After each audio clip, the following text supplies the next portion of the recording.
எடுத்துக்கொள்ளுங்கள். ஏசாயா தீர்க்கதரிசன புஸ்தகம் 45வது அதிகாரம்.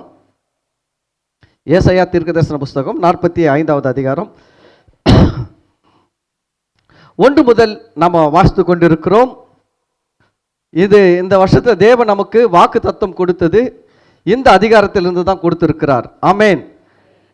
நிறைய பேருடைய வாழ்க்கையில் பார்த்தீங்கன்னா ஆண்டோடைய வார்த்தை நிறைவேறி இருக்கிறது. ஆமேன்.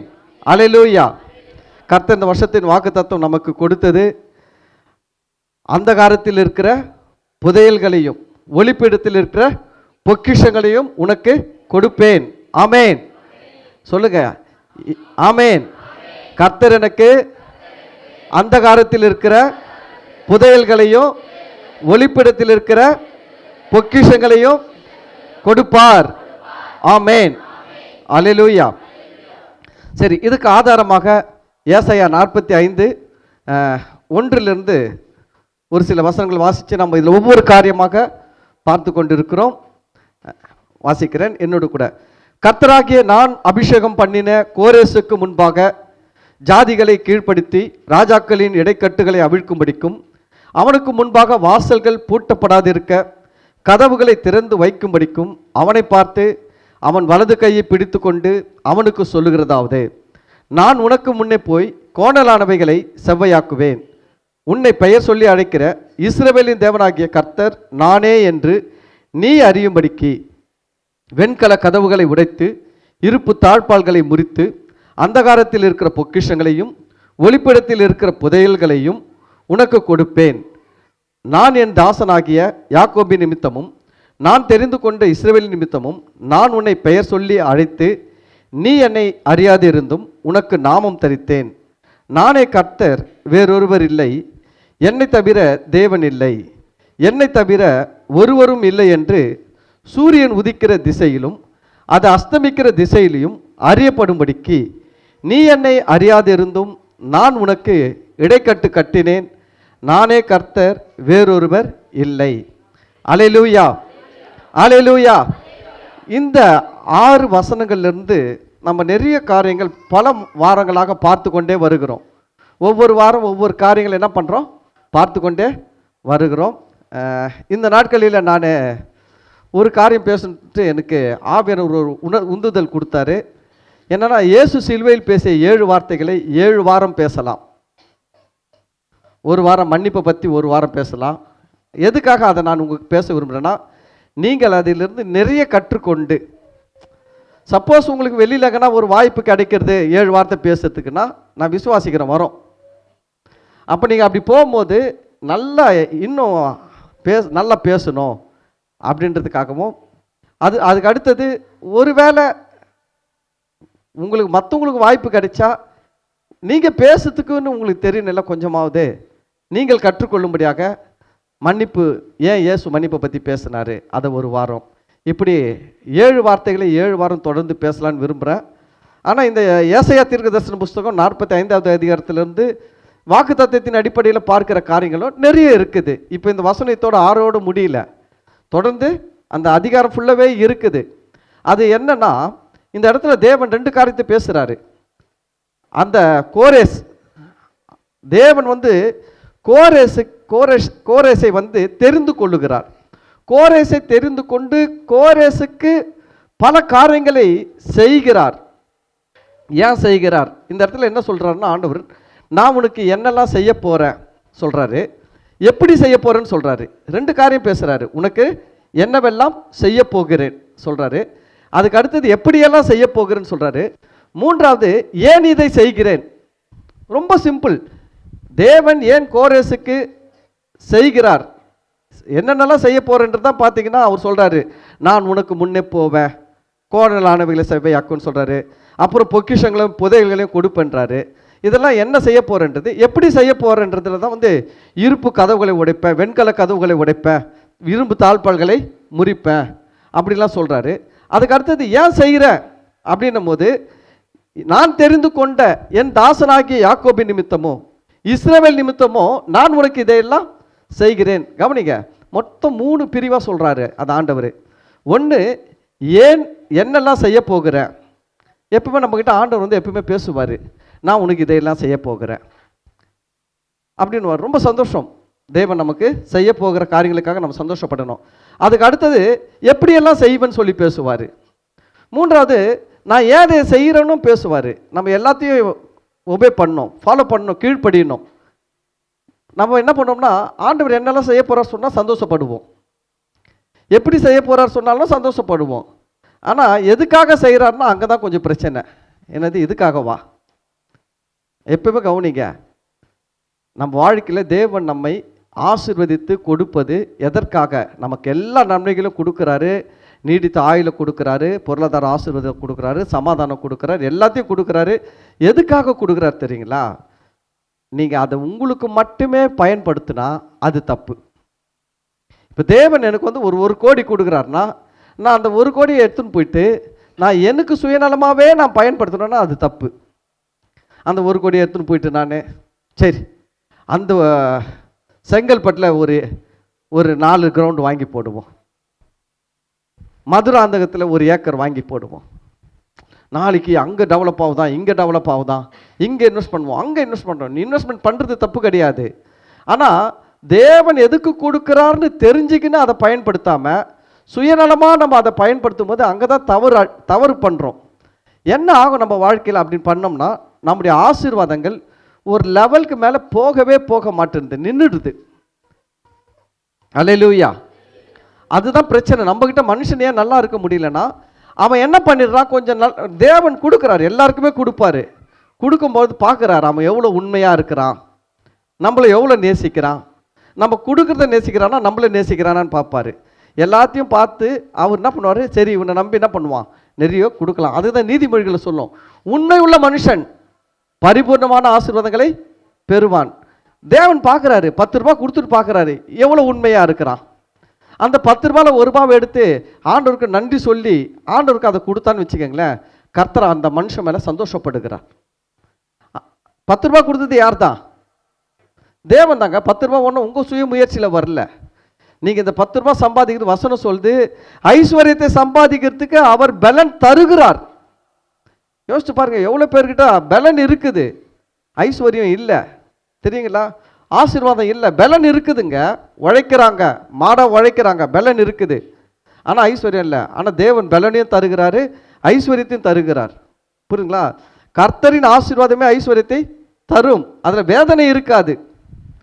இப்படி தேவன் நம்ம உங்களுக்கு கொடுத்து பார்க்குறாரு. 10 ரூபா கொடுத்து இவன் என்ன பண்ணுறான்?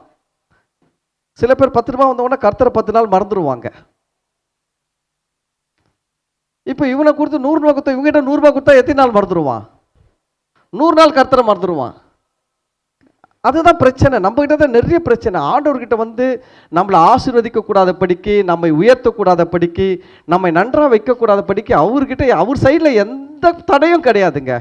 அவர் விரும்புகிறாருங்க, நீங்கள் எல்லாருமே நல்லா இருக்கணும், எல்லாருமே நல்லா உயர்வாக இருக்கணும், நீங்கள் எல்லாருமே செழிப்பாக இருக்கணும், எல்லா விதத்திலும் நல்லா இருக்கணும்னு தான் விரும்புகிறாரு. ஆனால் நம்ம பண்ணுற சில காரியங்கள் தான் என்ன பண்ணுதுன்னா நமக்கும் அவருக்கும் என்ன உண்டாக்குதுன்னா பிரிவினை உண்டாக்குது. பாவத்தை குறித்து ஏசையா சொல்கிறாரு. எது பிரிவினை உண்டாக்குது உனக்கும் தேவனுக்கும் நடுவில்னா, உன்னுடைய அக்கிரமங்களும் உன்னுடைய பாவங்களும் அவருடைய முகத்தை என்ன பண்ணுதான், மறைக்கிறது அப்படின்றாரு. அப்போது நம்ம செய்கிற காரியங்கள், நான் சொல்கிறேன் உங்களுக்கு வருதில் என்ன வருதுங்க, கர்த்தரை கனம் பண்ண கற்றுக்குங்க. நம்ம ஏன் காணிக்க போடுறோம், ஏன் தசம பாகம் போடுறோம், ஏன் போடுறோம்? கர்த்தருக்கு நான் பரலோகத்தில் பணம் இல்லையா? இல்லை நம்ம போடுற பணத்தை வச்சு தான் அவர் எதனா சாப்பிட்ணுமா?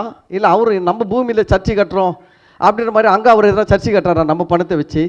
ஒன்றுமே கிடையாது. ஆனால் அவர் காணிக்க கேட்குறாரு, வெறுங்கையா என் சமூகத்துக்கு வராத, உன் பொருளாலும் உன் விளைவின் எல்லாம் முதற் பலனாலும் கர்த்தரை கனம் பண்ணு. எதுக்கு இதெல்லாம் சொல்கிறாரு? அவருக்கு நோக்கம் என்ன தெரியுங்களா? அந்த பணத்தை நம்ம தான் பணம், ஐயோ பணம் அப்படின்னு பார்க்குறோம், ஐயோ 1 லட்சம் போதேன்னு பார்க்குறோம். அவருக்கு 1 லட்சமும் பெருசு இல்லை, 10,000மும் பெருசு இல்லை, 1,000மும் பெருசு இல்லை, நீங்கள் 100 ரூபா போட்டால் கூட அது பெருசு இல்லை. அவர் வந்து பணத்தின் அளவை பார்க்கல, உங்களுடைய மனதின் அளவை பார்க்குறார். நீ உற்சாகமாக போடுறியா, 100 ரூபா கொடுத்தா கூட சந்தோஷமாக கொடுக்குறியா? அதுக்கு தான் பாருங்கள், நம்ம ஊரில் காணிக்கைலாம் வந்து ஒரு மாதிரி எடுக்கிறோம். ஆப்பிரிக்காலலாம் காணிக்கை எப்படி போடுவாங்க தெரியுங்களா? உகாண்டா, ஆப்பிரிக்கா, நைஜீரியாலாம் போய் பாருங்கள், காணிக்கை எப்படி போடுவாங்க தெரியுங்களா? பெட்டி அங்கே இருக்கும், ஒரு காணிக்கை பாட்டு ஒரு டீமாக பாடுவாங்க. பாடினோடனே அங்கேருந்து எழுந்துச்சு வந்து அப்படி மெதுவாக இந்த பாரம்பரிய சபைகளை அப்படியே பூமிக்கு நோகாமல் நடந்து வந்து போட்டு போவாங்க. அப்படி போக மாட்டாங்க. அங்கேருந்து பாட்டு பாடணுன்னா எழுந்துச்சு எல்லாம் டான்ஸ் ஆட ஆரம்பிச்சிடுவான். அங்கேருந்து டான்ஸ் ஆடிக்கினே வருவான். டான்ஸ் ஆடிக்கினா வந்து காணிக்கை போட்டு டான்ஸ் ஆடிக்கினே போவான்.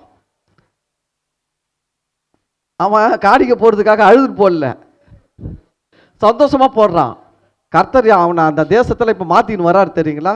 அவங்களெல்லாம் ஆசீர்வதிக்கிறாரு, அவங்களெல்லாம் பயன்படுத்துகிறாரு. இன்றைக்கி உலகத்தில் அதிகமாக பயன்படுத்தப்படுகிற அநேக ஊழியக்காரர்களை பார்த்தீங்கன்னா நிறைய பேர் இந்த ஆப்பிரிக்கன்ஸ், நைஜீரியன்ஸாக இருக்கிறாங்க. நைஜீரியாவிலலாம் போய் பாருங்கள், சர்ச்செலாம் வந்து சின்ன சர்ச்சே 5000 பேர் உட்கார மாதிரி இருக்குது. சின்ன சர்ச்சை எத்தனை பேர் உட்கார மாதிரி? 5000 பேர் உட்கார மாதிரி. பெரிய சர்ச்சில் எவ்வளோ உட்காடுறாங்க? 50,000, 60,000, 70,000 உட்காடுறாங்களாம். அப்போது காணிக்கை போடும்போது நம்ம ஏன் போடுறோம்? கர்த்தர் வந்து நம்ம பணத்தை பார்க்கலங்க, மனசை பார்க்குறாரு.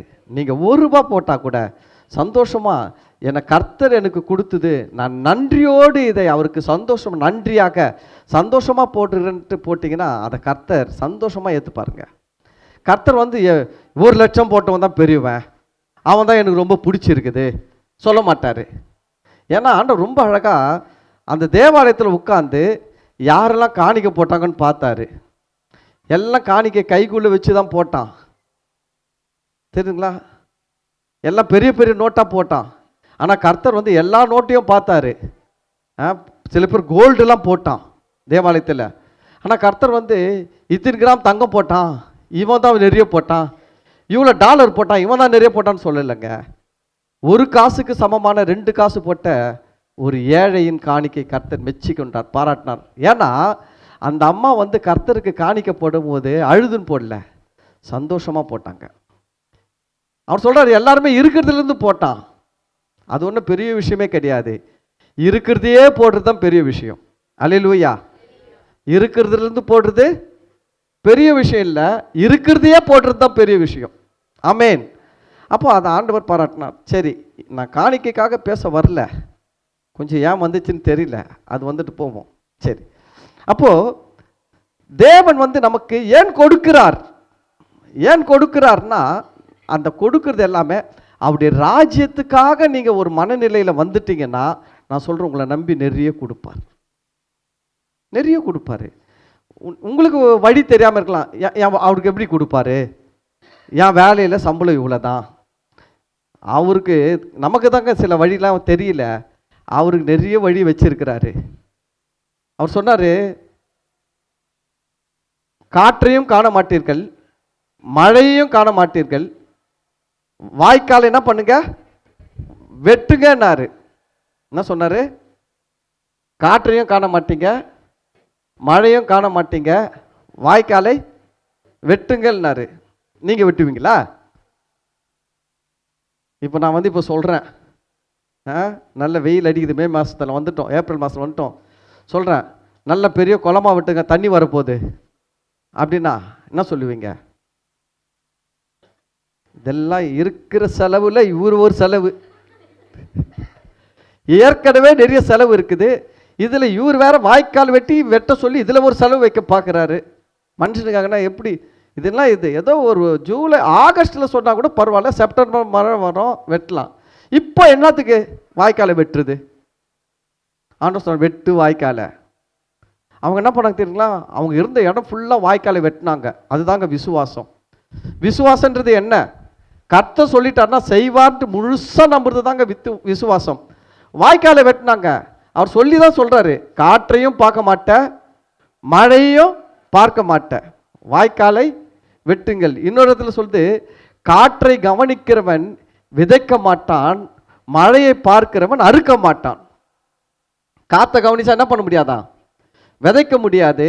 மழையை கவனிச்சா அறுக்க முடியாது. பாருங்க, இங்க காத்து இருந்தால் தான் செய்வன்றான், மழை இருந்தால் தான் செய்வன்றான், இன்னொருத்தான் அது இருந்தால் செய்ய முடியாதுன்றான், அறுக்க மாட்டான். அது வந்தால் தான் செய்வேன், இது வந்தால் தான். அப்போ பாருங்க என்ன நடக்குது. இந்த இடத்துல வாய்க்காலை வெட்ட சொல்றாரு, வெட்டிட்டாங்க. வெட்டின உடனே சொல்றாரு, நாளைக்கு காலையில் தண்ணி வரும் போ. எப்படி வரும்? ஏதோ வரும், அது வரும், அவரால் செய்ய முடியாதுலாம் ஒன்றும் கிடையாது. என்ன பண்ணார்? பக்கத்து ஊரில் இருக்கிற டேமை உடைச்சி விட்டார் ஆண்டவர். அவன் பல மாதங்கள்லாம் பிளான் பண்ணி பெரிய அணைக்கட்டு கட்டி வச்சுக்கிறான் பாருங்க. ஒரு தேவதூதனை அனுப்பி சொல்லியிருப்பார், இந்த இடத்துல உடையா கரெக்டாக தண்ணி இப்படி வந்து எல்லாம் வாய்க்காலில் என்ன பண்ண நிற்கும் அப்படின்னு சொல்லியிருப்பார் போல. பக்கத்து ஊரில் இருக்கிற டேமை உடச்சி விட்ட உடனே ஒரு தேவதூதன் போய் மறுநாள் காலையில் எழுந்துச்சு பார்த்தா இவங்க பெரிய பெரிய வாய்க்காலாக வெட்டி வச்சாங்க பாருங்க. எல்லா வாய்க்கால்லையும் தண்ணி நிரம்பி இருக்குது. அல்லேலூயா. அதுக்கு தாங்க ஆண்டவர் உங்களை ஆசீர்வதிக்கணும்னா, நீங்கள் நினைக்கிறீங்க நான் பெரிய படிப்பு படிக்கல, பெரிய கம்பெனியில் வேலை செய்யல, எனக்கு பெரிய சம்பளம் இல்லை, நான் எப்படி உயர்ந்த நிலைமைக்கு வருவேன், நான் எப்படி பெரிய ஆசீர்வாதத்துக்கு வரல, அந்த பிரச்சனையே வேணாம், அது அவர் பிரச்சனை. நீ ஏன் தலை மேலே போட்டுன்னு குழப்பிக்கிறீங்க? ஒன்றே ஒன்று தான் வசனம் சொல்லுது. என்ன சொல்லுது? முதலாவது தேவனுடைய ராஜ்யத்தையும் அவருடைய நீதியை தேடுங்கள், அப்பொழுது இவைகள் எல்லாம் உங்களுக்கு கூட கொடுக்கப்படும். புரியுதுங்களா? கர்த்தர் என்ன பண்ணுவாரோ ஆசீர்வதிக்கவே ஆசீர்வதித்து பெருகவே பெருக பண்ணுவார். அதனால் அவ்வளோதான். உங்கள் வேலையை நீங்கள் செஞ்சுட்டு போங்க சந்தோஷமா. கர்த்தர் அவர் வேலையும் அவர் பார்த்துப்பார். நீங்கள் அவர் வேலைக்காக உங்கள் தலையை போட்டு உடச்சிக்காதீங்க தயவு செஞ்சு. ஆமேன். ஆனால் நான் சொல்கிறேன், கண்டிப்பாக கர்த்தர் அவர் வழியில் செய்வார், நம்ம வழியில் செய்ய மாட்டார். நம்ம வழியில் நம்ம எதிர்பார்த்து செய்யாதனால நம்ம சோர்ந்து போயிடுவோம். ஆனால் அவர் ஒரு வழி வச்சிருக்கிறாரு. அவர் சொல்கிறாரு, உன் வழிகள் என் வழிகள் அல்ல, உன் வழிகள் என் வழிகள் அல்ல, என் நினைவுகள் உன் நினைவுகள் அல்ல, எல்லாமே உயரமாக இருக்கிறது. நீ அறியாத வழியில் உன்னை நடத்தி, இல்லை எப்படி சொல்ல பாருங்க, எப்படி நடத்துவாரா? நீ அறியாத வழியில் உன்னை நடத்துவேன். அதனால் ஆண்டவர் நடத்துவார். நம்ம அதெல்லாம் பார்க்கவே கூடாது. ஒன்றே ஒன்று தான், ஆண்டவர் மேலே விசுவாசமாக இருக்கணும். ஆமேன். சரி, இப்போ இந்த ஏசாயா 45வது அதிகாரத்தில் பார்க்கும்போது கர்த்தர் இந்த கோரேசுக்கு என்ன செய்வேன் எப்படி செய்வேன் சொல்லிட்டு ஏன் செய்கிறேன்ட்டும் சொல்லி பேசிட்டாரு. இதில் இவர் இன்றைக்கு நான் பேச போகிற பகுதி பார்த்தீங்கன்னா 45வது அதிகாரம் 5வது வசனம் 6வது வசனம் 2 வசனத்திலிருந்து பேசுகிறேன். அந்த இடத்துல ஆண்டவர் சொல்கிற வார்த்தை ஒரு வார்த்தை ரொம்ப முக்கியமான வார்த்தை. நானே கர்த்தர் வேறொருவர் இல்லை. என்ன சொல்கிறாரு? நானே கர்த்தர் வேறொருவர் இல்லை, என்னை தவிர தேவன் இல்லை. திரும்பவும் இதையே எங்க சொல்றாருன்னா அடுத்த வசனத்துல கடைசி பகுதியில் சொல்றாரு பாருங்க, நானே கர்த்தர் வேறொருவர் இல்லை. பாருங்க 2 முறை ரிப்பீட் ஆகுது. நானே கர்த்தர் வேறொருவர் இல்லை, என்னை தவிர தேவன் இல்லை. இந்த உலகத்திலே பார்த்தீங்கன்னா இந்த உலகம் பெருசு. நம்ம ஒரு சின்ன இடத்துல இருக்கிறோம். நம்ம லைஃப் ஒரு சின்ன வட்டத்திலே முடிஞ்சு போகுது. நம்ம யார் கூட போட்டி போட்டு நம்ம லைஃப்பை முடிச்சுக்கிறோம்? நம்ம எதிர் வீட்டுக்காரங்கிட்டே போட்டி போட்டு லைஃப்பை முடிச்சுக்கிறோம். அவன் என்ன பண்ணான் பாரு, புது பைக் வாங்கினானா, அடுத்த வாரம் நான் வாங்கிடுறேன், லோன் போட்டாது வாங்கிடுறேன், அவன்கிட்டே போட்டி போடுறோம். அவன் என்ன பண்ணாப்பா, டைல்ஸ் போட்டானா வீட்டுக்கு, சரி நம்மளும் டைல்ஸ் போட்டலாம் விடு. எதிர் வீட்டுக்காரன் என்ன பண்ண பாரு, கிரில் கேட் போட்டானா, சரி நம்மளும் போட்டுடலாம் கிரில் கேட், அடுத்த வாரம் போட்டுறேன் பாரு. இப்படி நம்ம லைஃப்பை நம்ம ஒரு எதிர் வீட்டுக்காரங்கிட்டேயே போட்டி போட்டு ஒரு சின்ன வட்டத்தில் முடிச்சுக்கிறோம். சொல்கிறேன், கொஞ்சம் வாங்க, அந்த வட்டத்தை விட்டுட்டு வெளியில் வாங்க. உலகம் ரொம்ப பெருசு. இந்த உலகம் ரொம்ப பெருசு. கொஞ்சம் வாங்க, மைண்டெல்லாம் வெளியில் எடுத்துன்னு வாங்க. வெறும் எதிர் வீட்டுக்காரனையே எப்பயுமே முறைச்சி பார்த்துக்கின்னு அவன் கூடவே வம்பு அடிச்சுன்னு சண்டை அடிச்சுன்னு அவன் உங்கள் டார்கெட் கிடையாது. எதிர் வீட்டுக்காரன் உங்கள் டார்கெட் கிடையாது. உங்கள் டார்கெட்டு நீங்கள் தான். உங்களை சரி பண்ணுங்க, உங்களை நீங்கள் டெவலப் பண்ணுங்க, உங்கள் மனசெல்லாம் சரி ஆக்குங்க. எப்பவுமே எதிர் வீட்டுக்காரன் பற்றி மனசு யோசிக்கதான் சொல்லுங்கள். அவன் பாவம் என்னமோ செஞ்சுன்னு போகிறான், கர்த்தர் உனக்கு கொடுத்தது நீ அனுபவி, உனக்கு நிறைய கொடுத்துருக்க, நீ அதில் நல்லா சாப்பிட்டு நீ அனுபவிச்சுக்கோ. அவன் கூட போய் ஏன் போட்டி போடுற? வேணாம், உங்கள் மனசை சரி பண்ணுங்க. ஏன்னா இந்த உலகம் ரொம்ப பெருசு. கர்த்தர் சொல்ற பாருங்க, இந்த உலகத்தில் பார்க்கும்போது சொல்கிறாரு, நிறைய தெய்வங்கள் இருக்குது உலகத்தில். உலகன்றது வெறும் இந்தியா மட்டும் கிடையாது, தமிழ்நாடு மட்டும் கிடையாதுங்க, ஃபுல். அது பார்த்தீங்கன்னா உலக மக்கள் தொகை சொல்கிறாங்க கிட்டத்தட்ட ஒரு 400 கோடி மக்கள் தொகை இருக்குதுன்னு சொல்கிறாங்க. உலகம் முழுவதும் 400-500 கோடி மக்கள் தொகை இருக்குது. இந்தியாவில் மட்டுமே 150 கோடி மக்கள் தொகை. சைனா செகண்டில் நிற்கிறான், அவன் ஒரு 100 கோடியில் நிற்கிறான். அப்படி சில்லறைகள்லாம் சேர்த்து பார்த்தோம்னா ஒரு 500-600 கோடி கிட்ட தேரும் போல் உலகம் முழுவதும் மக்கள் தொகை. இவ்வளோ மக்கள்களுக்கு நிறைய தெய்வங்கள் வச்சுருக்கிறாங்க. இவ்வளோ உலகத்தில் இருக்கிற மக்கள்லாம் என்ன பண்ணியிருக்காங்க, நிறைய தெய்வம் கும்பிடுறாங்க. தெய்வத்தை கும்பிடாத மக்கள்கள் யாருமே கிடையாது. எங்கே போய் பார்த்தாலும் என்ன பண்ணுறான்னா மனுஷன் தெய்வத்தை கும்பிடுறான். காட்டுவாசியாக இருப்பான், அவனுக்கு துணி கிடையாது, அவனுக்கு ஒரு ஒழுங்கு கிடையாது, நாகரிகம் தெரியாது, ஆனால் தெய்வத்தை கும்பிட்றான். அவங்ககிட்டயும் தெய்வம் இருக்குது. படித்தவனாக இருப்பான், பெரிய பெரிய படிப்பு 4 டிகிரி வாங்கணும்னா இருப்பான், அவனும் சாமி கும்பிட்றான், படிக்காதவனும் சாமி கும்பிட்றான், படித்தவனும் சாமி கும்பிட்றான், பணக்காரனும் சாமி கும்பிட்றான், ஒன்றும் இல்லாத தரித்திரனும் சாமி கும்பிட்றான். புரியுதுங்களா? எல்லாருக்குமே தெய்வம் இருக்கிறது. மனுஷன் தெய்வத்தை வணங்குகிறான். இந்த உலகத்திலேயே தெய்வத்தை வணங்குற ஒரு ஜீவன் மனிதன் தான். தெரியுங்களா? குரங்கு சாமி கும்பிடாது. எந்த குரங்காவது டெய்லி காலையில் எழுந்திருச்சு குளிச்சுட்டு மணி ஆட்டின்னு சாமி கும்பிட்டுருக்குதா? எந்த குரங்கும் சாமி கும்பிடாதுங்க. எதன் 2 சிங்கத்தை சாமி கும்பிடுச்சுன்னு காட்டுங்க பார்ப்போம். 2 யானை சாமி கும்பிடுச்சு. அதாவதுங்க அது இஷ்டத்தின்படி போகுது. ஆனால் மனுஷன் மட்டும்தான் தெய்வத்தை வணங்குகிறான். ஏன்னா மனுஷனுக்குள்ள தான் தேவன் தந்த ஆவி தீபமாக இருக்கிறது. மனுஷனுக்குள்ள தான் தேவன் கொடுத்த ஆத்துமா இருக்கிறது. இந்த ஆத்துமா வந்து சாமி அந்த தெய்வத்தை கும்பிட்டாதான் அதுக்கு ஒரு திருப்தி கிடைக்கும். அப்போ பாருங்க, இதை வந்து உங்களை பற்றி உங்களுக்கு தெரியுது இல்லையோ, பிசாசுக்கு தெரியுது. பிசாசு என்ன பண்ணுறான்னா, மனுஷன் வந்து தெய்வத்தை சார்ந்து வாழும்படியாக உண்டாக்கப்பட்டிருக்கிறான். தெய்வம் இல்லாமல் அவனால் வாழ முடியாது. அப்படி உண்டாக்கப்பட்டிருக்கிறபடியினால அவனுக்கு தெய்வம் தேவை அப்படின்னு சொல்லிட்டு பிசாசு அறிந்து என்ன பண்ணுறான்னா, உலகம் முழுவதும் இருக்கிற மக்கள்களுக்கு நிறைய தெய்வத்தை அவன் என்ன பண்ணுறான்னா பல விதங்களில் கொடுத்து கொண்டு வருகிறான். உலகம் முழுசும் எல்லா தேசத்திலும் தெய்வங்களை பிசாசு என்ன பண்ண கொடுக்குறான். ஆனால் தெய்வம் ஒருத்தர் தான், கடவுள் ஒருத்தர் தான். நல்லா சொல்லுவாங்க, எல்லாம் சொல்லுவாங்க, ஒன்றே குலம் ஒருவனே தேவன். ஓகே, அந்த ஒரு தேவன் யாரு? அது வர மாட்டான் சப்ஜெக்டுக்கு. நல்லா சொல்லுவாங்கல்ல, எல்லாம் என்ன சொல்லுவாங்க, நமக்கு மேலே ஒரு சக்தி இருக்குது. யார் அந்த சக்தி? கடவுள் யாரு? அதுக்கு வர மாட்டான். ஆனால் நமக்கு மேலே ஒரு சக்தி இருக்குது, அதுதான். நிறைய பேர் பேசும்போதெல்லாம் சொல்கிறாங்க. அப்போ பாருங்க, கடவுள்ட்டு ஒருத்தர் இருக்கிறாரு. உலகத்தில் நிறைய கடவுள்கள் இருக்குது. 2 வித்தியாசம். மனுஷர்கள் உண்டாக்கின கடவுள்கள் நிறைய இருக்குது, மனுஷர்களை உண்டாக்கின கடவுள் ஒருத்தர் இருக்கிறாரு. ஆமே, மனுஷர்கள் உண்டாக்கின கடவுள்கள் நிறைய இருக்குது, ஆனால் மனுஷர்களை உண்டாக்கின கடவுள் ஒருத்தர் இருக்கிறார். ஆனால் இன்னைக்கு மனுஷன் அவன் ஒரு சாமியை உண்டாக்கி அவன் கும்பிட்டுன்னு போயின்னு இருக்கான் அவன் லைஃப். ஆனால் எல்லாரையும் உண்டாக்குன ஒரு கடவுள் இருக்கிறாரு. அவர் சொல்கிற ஒரு வார்த்தை என்னென்னா, அவர் சொல்கிறாரு, நானே கர்த்தர், வேறொருவர் இல்லை. இந்த ஸ்டேட்மெண்ட்டை மனுஷன் உண்டாக்குன எந்த தெய்வமோ இதுவரையில் சொன்னது இல்லை. இதுவரையில் சொன்னது இல்லை, சொல்லவும் முடியாது. தெரியுங்களா உங்களுக்கு? எவ்வளோ பெரிய ஞானியெல்லாம் இருப்பாங்க, கேட்டு பாருங்க, நீ தான் கடவுளா? அவனால் சொல்ல முடியாது நான் கடவுள்ட்டு. அப்போது இந்த கடவுள்ன்ற விஷயத்தில் தான் மனுஷனுக்கு ஒரு தெளிவு வேணும். இவர் சொல்கிறாரு, நான் தான்ப்பா கர்த்தர், நான் தான் தெய்வம், என்னை தவிர வேறு தெய்வம் இல்லை. ஏன் மனுஷனுக்கு இதை சொல்கிறார்? மனுஷன் வந்து நிறைய தெய்வங்களை வணங்கி கொண்டு வாழ்கிறான். பாருங்கள், யாத்திராகமத்தில் 20வது அதிகாரத்தில் 10 கட்டளைகள் கொடுத்தாரு. இந்த 10 கட்டளைகள் கொடுக்கும்போது அங்கே கூட பார்த்தீங்கன்னா அவர் என்ன பேசுகிறாரு அப்படின்னா, மனுஷனுக்கு முதல்ல 10 கட்டளைகளில் பாதி ஒரு பிரிவு வந்து எதுக்காகனா கடவுள் மனிதன் உறவு, அதுக்கு அடுத்த பிரிவு மனிதன் மனிதன் உறவு. எது எது? ஃபஸ்ட்டு ஒரு பிரிவு வந்து கடவுளுக்கும் மனுஷனுக்கும் உறவு எப்படி இருக்கணும் அப்படின்ற பேசுகிறாரு. அடுத்தது கடவுளுக்கும் மனுஷனுக்கும் உறவு எப்படி இருக்கணும், கடவுள் மனுஷன் 2 பேர் மத்தியில் மனிதன் கடவுளை எப்படி நேசிக்கணும், எப்படி வணங்கணும், எப்படி ஆராதிக்கணும், எப்படி இருக்கணும். இந்த பக்கம் மனிதனான உறவில் மனிதன் இன்னொரு மனிதனோடு எப்படி இருக்கணும், எப்படி பழகணும், எப்படி நடந்துக்கணும், இப்படி பேசுகிறாரு. அந்த 10 கட்டளையில் நான் ஒரு பிரிவு, ஃபஸ்ட்டு பிரிவு கடவுள் மனிதன் இவங்களுக்குள்ளே எப்படி இருக்கணுன்றதை பற்றி அவர் எப்படி பேசுகிறாரு அப்படின்னா, யாத்திராகமம் 20:1 பாருங்க, தேவன் பேசி சொல்லிய சகல வார்த்தைகளும் ஆவன.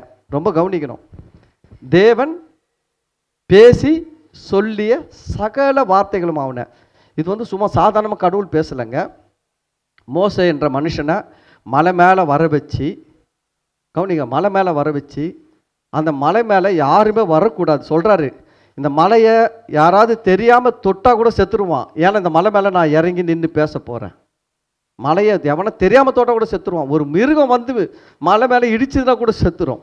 அதனால் ரொம்ப அந்த மலையை சுற்றி ப்ரொடெக்ஷன், பாதுகாப்பு எல்லாம் பண்ணிவிட்டு மோசையை வர சொல்கிறாரு. மோசே மலை மேலே போனால் தேவன் மோசைக்கிட்ட மலை மேலே பேசுகிறாரு. அப்படி பேசி சொல்கிற வார்த்தைகளில் தான் பாருங்கள், அவர் பேச ஆரம்பித்த உடனே முதல்ல என்ன சொல்கிறாரு பாருங்க. அவர் சொல்கிறாரு, உன்னை அடிமைத்தான வீடாகிய எகிப்து தேசத்திலிருந்து புறப்பட பண்ணின உன் தேவனாகிய கர்த்தர் நானே. முதல்ல என்ன சொல்கிறேன்னா, உன் தேவனாகிய கர்த்தர் நானே. அப்படின்னா என்னென்னா, கடவுள் நான் தான்ப்பா, நான் தான் கடவுள். முதல் அதை தான் சொல்கிறாரு. உன் தேவனாகிய கர்த்தர் நானேனா, நான் தான் கடவுள் சொல்கிறாரு. ரெண்டாவது, என்னை அன்றி உனக்கு வேறு தேவர்கள் உண்டாயிருக்க வேண்டாம். ரெண்டாவது என்ன சொல்கிறாரு, வேறு தெய்வத்தெல்லாம் வேறு சாமியெல்லாம் நீ என்ன பண்ணாத, உனக்கு இருக்க வேண்டாம். உனக்கு வேறு சாமிகள்லாம் என்ன பண்ண வேணாம், இருக்க வேண்டாம், இருக்கக்கூடாது சொல்கிறாரு. மூணாவது பாருங்க, அந்த சாமிகள்லாம் எப்படி வருதுன்ட்டு எப்படிலாம் இருக்குதுன்றது அவர் சொல்கிறாரு. மேலே வானத்திலும் கீழே பூமியிலும் பூமியின் கீழ் தண்ணீரிலும் உண்டாயிருக்கிறவர்களுக்கு ஒப்பான ஒரு சொரூபத்தை ஆகிலும் யாதொரு விக்கிரகத்தை ஆகிலும் நீ உனக்கு உண்டாக்க வேண்டாம். என்ன சொல்கிறாருன்னா, ஃபஸ்ட்டு உண்டாக்காதன்றாரு. நீ கடவுள்களை நிலா பண்ணாத, உண்டாக்காத, கடவுளை உண்டாக்காதன்னு சொல்லிட்டு எப்படி சொல்கிறார், மேலே வானத்தில் இருக்கிற எந்த ஒரு உருவத்துக்கும் ஒப்பாக நீ கடவுள்களை உண்டாக்காத. மேலே வானத்தில் பாருங்கள் என்னெல்லாம் தெரியுது, சூரியன் இருக்குது, நட்சத்திரம் இருக்குது, நட்சத்திரங்கள் இருக்குது, நிலா இருக்குது, வானத்தில் மேலே பார்த்தா பறவைகள்லாம் நிறைய பறக்குது. இப்போ என்ன சொல்கிறாருன்னா, நீ வானத்தில் இருக்கிற எதையுமே உனக்கு பார்க்குற எந்த ஒரு உருவத்தையும் மேலே பார்க்குற எந்த ஒரு உருவத்துக்கும் ஒப்பாக கடவுள்களை நீ உண்டாக்காத.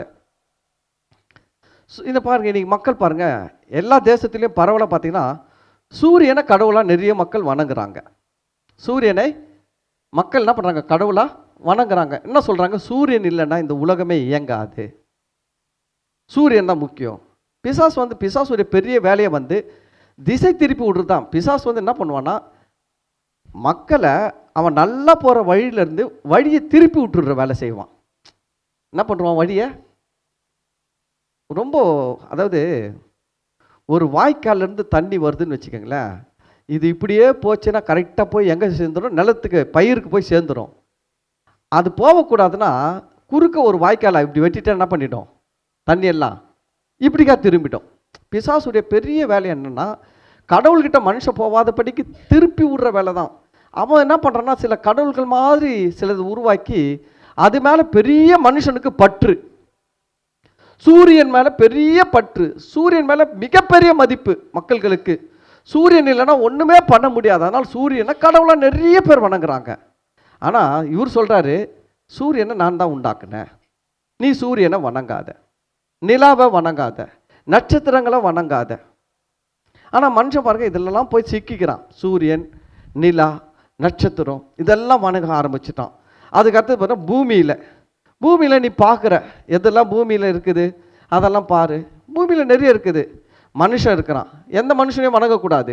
கவனிங்க, மதிக்கலாம் மனுஷர்களை, ஆனால் வணங்கக்கூடாது. தாய் தகப்பனை மதிக்கலாம், வணங்கக்கூடாது. நல்ல காரியங்களை செய்கிறவர்களை, நன்மை செய்கிறவர்களை மதிக்கலாம், வணங்கக்கூடாது. அதுதான் ரொம்ப முக்கியம். மதிக்கிறது வேற, வணங்குறது வேற. புரியுதுங்களா? வணங்கக்கூடாது. கடவுள் மதிக்க வேணான்னு சொல்லல. கடவுள் சொல்றாரு மனுஷங்களை மதின்னு தான் சொல்றாரு.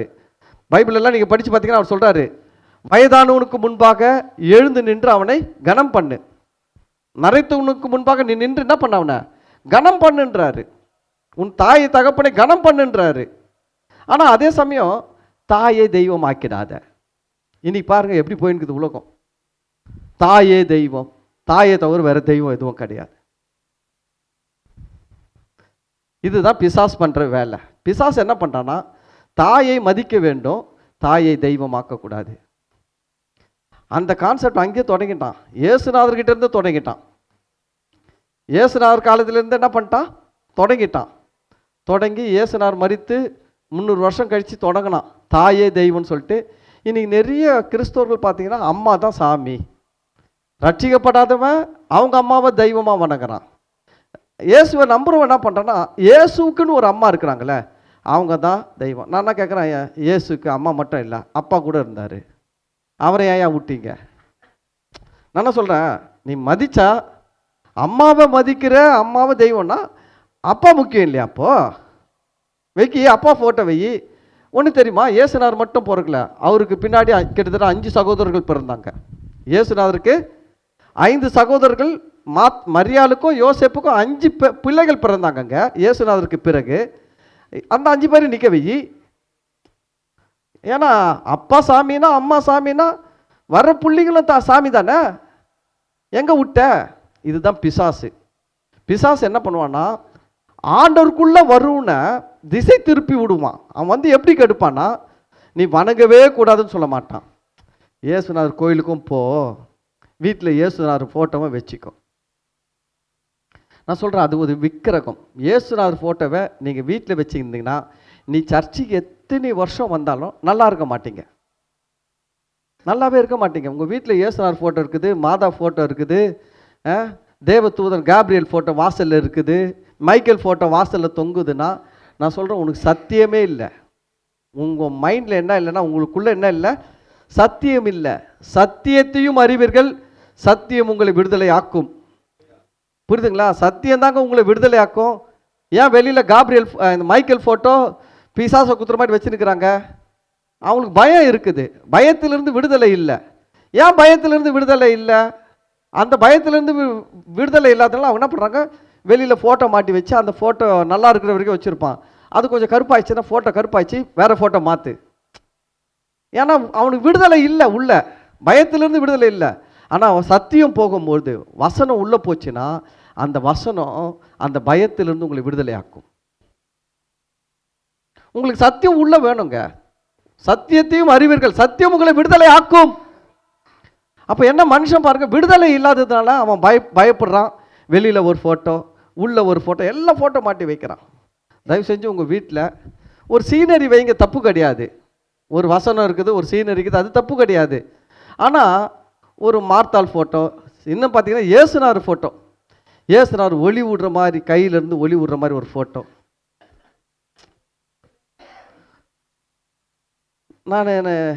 நம்ம சர்ச்சுக்கு ஒரு விசுவாசி வராங்க, நான் இந்த ஃபோட்டோ வச்சுருக்க விசுவாசியெல்லாம் பார்த்துக்கிறேன். சபையில் தூங்குகிற ஆட்களாக இருப்பாங்க. சத்தியம் கேட்குற நேரத்தில் என்ன பண்ணின்னு இருப்பாங்க? தூங்கினே இருப்பாங்க. நான் சொல்கிறேன், உங்களால் சத்தியத்தை கேட்க முடியல, தூக்கம் தான் வருதுன்னா தயவு செஞ்சு உங்களை நீங்கள் சரி பண்ணுங்கள், எப்படியாவது சரி பண்ணுங்கள். என்னென்னா, உங்கள் ஆத்துமா பிசாசு என்ன பண்ணுறான்னா வஞ்சிக்க பார்க்குறான். சத்தியத்தை கேட்கக்கூடாத படிக்கு, சத்தியத்தை அறிந்து கொள்ளக்கூடாத படிக்கு, சத்தியத்தினால் ஒரு விடுதலை உங்களுக்கு வரக்கூடாத படிக்கு அவன் அதை தடுக்க பார்க்குறான். அதுக்காக தான் இன்னொன்று சொல்கிறேன், பின்னாடி உட்காருக்குள்ள தப்பாக சொல்லலை, பாஷமாவும் பின்னாடி தான் உட்காந்துருக்குறாங்க. இருந்தாலும் சொல்கிறேன், பிசாசு எப்பவுமே என்ன பண்ணுவான்னா பின்னாடி கூட்டு போய் உட்கார வைப்பான். சர்ச்சுக்கு போனால் கூட உங்களை எங்கே தான் எடுத்து போய் உட்கார வைப்பான்? பின்னாடி உட்கார வைப்பான். பின்னாடி போய் உட்காரு. நான் சொல்கிறேன், பின்னாடி உட்கார சீட்டெல்லாம் ரொம்ப கேர்ஃபுல்லாக இருக்கணும். ஆவியில் நல்லா பலப்பட்டவங்க பின்னாடி உட்காருங்க, தப்பு கிடையாது. ஆனால் ரொம்ப ஆவியில் பலப்படாதவங்களாம் கொஞ்சம் முன்னாடி உட்காருங்க, நல்லா உற்சாகமாக கேட்கணும் வார்த்தையை. ஏன்னா பிசாசுடைய பெரிய தந்தை பின்னாடி உட்கார வச்சு அப்படியே கொஞ்சம் தாளாட்டின்னு இருப்பான். ஆரீராரோ ஆரீராரோட்டு அவன் தாளாட்ட இங்கே பாட்டு பாடினாலும் பிரசங்கம் பண்ணாலும் உங்களுக்கு எப்படி இருக்கும்?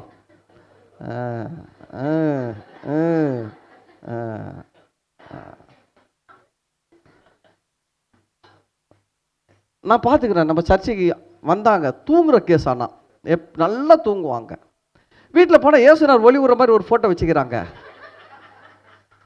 கேட்டேன், என்ன சிஸ்டர், என்ன பிரதர்னா, எனக்கு ரொம்ப பிடிச்சிருக்குது பாஸ்டர், ரொம்ப பிடிச்சிருக்கு. நான் சொன்னேன், இல்லை வைக்கக்கூடாது, தப்பு, வைக்கக்கூடாது தப்புன்னு சொல்லிட்டு வந்தால் கூட எடுக்கலை. உண்மையில சொல்கிறேங்க, வைக்கக்கூடாது தப்புன்னு சொன்னேன். வைக்காதீங்க, தப்புங்க. இது வந்து பிசாசுக்கு உங்கள் வாழ்க்கையில் நீங்கள் திறந்து இடம் கொடுக்குற மாதிரி ஒரு வழியை திறக்குது. உங்கள் வீட்டில் நீங்கள் இயேசுநாதர் ஃபோட்டோ வச்சுங்க, மாதா ஃபோட்டோ வச்சிங்கன்னா பிசாசு அப்படி கதவு திறந்து நீட்டாக வீட்டுக்குள்ளே வந்து என்ன பண்ணாலும் பண்ணிட்டு போவான் உங்கள் வீட்டுக்குள்ளே. ஏன் அப்படின்னா, இயேசு சொன்னார், இதோ உலகத்தின் அதிபதி என்னிடத்தில் வருகிறான், அவனுக்கு என்னிடத்தில் ஒன்றும் இல்லை. ஒன்றும் இல்லாதப்பவே என்ன பண்ணுறான்னா வரான், வந்துட்டு ஒன்றும் இல்லைன்னா ஒன்றும் பண்ண முடியாது, போயிடுவான். ஆனால் உள்ள வரும்போது அவனுக்கு தேவையான சரக்கு உள்ளே இருந்ததுன்னா அவன் வேலை செய்ய ஆரம்பிப்பான். நான் கண்டிப்பாக ஆரம்பிப்பான். வீட்டில் இயேசுநாதர் ஃபோட்டோ இருந்தால் பிசாசு வந்து வேலை செய்வான். வீட்டில் மரியாள் ஃபோட்டோ இருந்தால் பிசாசு வந்து வேலை செய்வான். வீட்டில் வேறு எதனா விக்கிரக ஃபோட்டோங்க நீங்கள் வச்சுருந்தா, வேறு சாமி ஃபோட்டோ வச்சுருந்தா பிசாசு வந்து வேலை செய்வான். ஏன் வேலை செய்வானா, கவனிங்க, கடவுளை ஒருவனும் ஒருபோதும் கண்டதில்லை. நீ உலகம் முழுவதும் பாருங்க, எல்லாம் ஒரு கருத்தை ஏற்றுப்பான், கடவுளை யாரும் பார்க்கல, பார்க்க முடியாது. ஏற்றுக்கிறானா ஏற்றுக்கலையா? அப்புறம் எதுக்கு அது ஃபோட்டோ வச்சிருக்கிற? அங்கே தான் பிசாசு வேலை செய்கிறான். அங்கே தான் பிசாசு வேலை செய்கிறான். ஒரு பக்கம் உண்மையை சொன்னாலும் இன்னொரு பக்கம் என்ன பண்ணுறான்? அவன் வந்து பிசாசுக்கு இடம் கொடுத்துருக்கிறான். இப்போ இந்த ஃபோட்டோலாம் இருந்தால் பிசாசு உள்ளே வருவான், வேலை செய்வான். அது ஒரு நல்ல குடும்பங்க. நம்ம சபைக்கு வந்தாங்க, நல்ல குடும்பம். நல்ல அந்த குடும்பத்தை பற்றி நான் எதுவும் குறை சொல்ல மாட்டேன். நல்ல கணவன் மனைவி, நல்ல பிள்ளைகள், ரொம்ப நல்ல குடும்பம். ஆனால் இந்த விக்கிரக ஃபோட்டோ மட்டும் எடுக்கவே இல்லைங்க. நான் 2 முறை ஹவுஸ் விசிட்டிங் போனேன், 3 முறை போனேன். ஒவ்வொரு முறை சொல்லுவேன், அவங்க அதை காதிலேயே வாங்க மாட்டாங்க. நான் என்னங்க பண்ண முடியும்? ஒரு பாஸ்டரா எடுத்து போட்டு ஒடிச்சிட்டுங்களா? சரின்னு சொல்லுங்கள். எங்கள் வீட்டில் வாங்க பாஸ்டர், உங்களுக்கு பிடிக்காது எது இருந்தாலும் எடுத்து போட்டு ஒடிச்சிடுங்கன்னு சொல்லுங்கள், நான் செஞ்சிடுவேன். நான் எடுத்து போட்டு ஒடிச்சிடுவேன்.